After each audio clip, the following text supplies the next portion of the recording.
Welcome to the Bentley Systems training course where you will learn how to design steel connections using RAM Connection Standalone.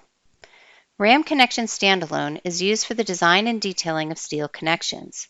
It can design individual shear, moment, brace, splice, and truss connection types to a variety of different steel design codes.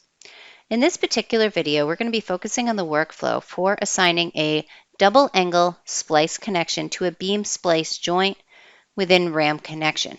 This type of joint is capable of resisting shear reactions.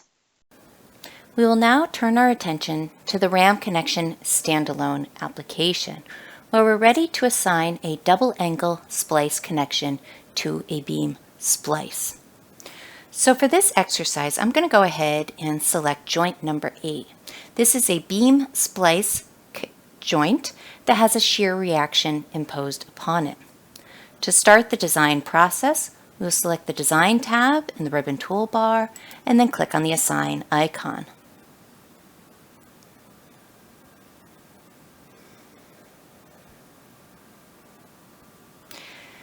Now, once in the connection assignment dialog, we're going to go to the Smart Connection workflow area.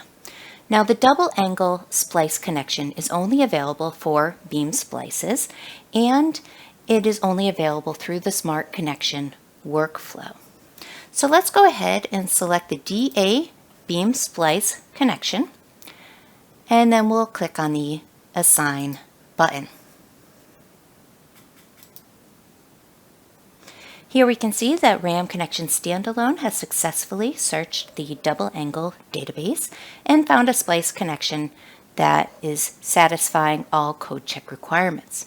In the joint selection area, I will notice that the interaction ratio is less than 1.0 and it is in green, meaning that this connection design was complete without producing any errors or warnings.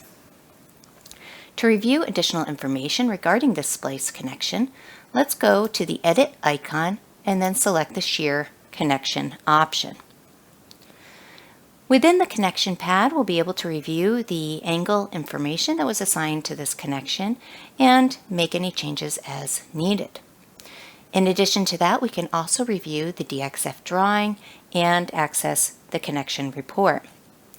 Now, the initial connection design for a double angle beam splice connection will typically always be a bolted connection. Now, you can change this to a welded connection if you'd like, and you can do that through the connection pad.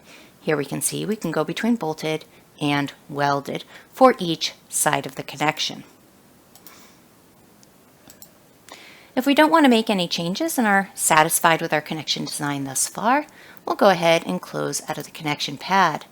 If you did make any changes, you want to make sure that you hit the Save icon before exiting. Now at this point, this concludes our process for assigning a double angle connection to a beam splice joint in RAM Connection Standalone.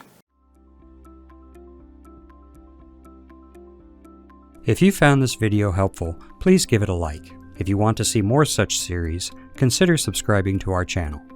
Thank you, and see you next time.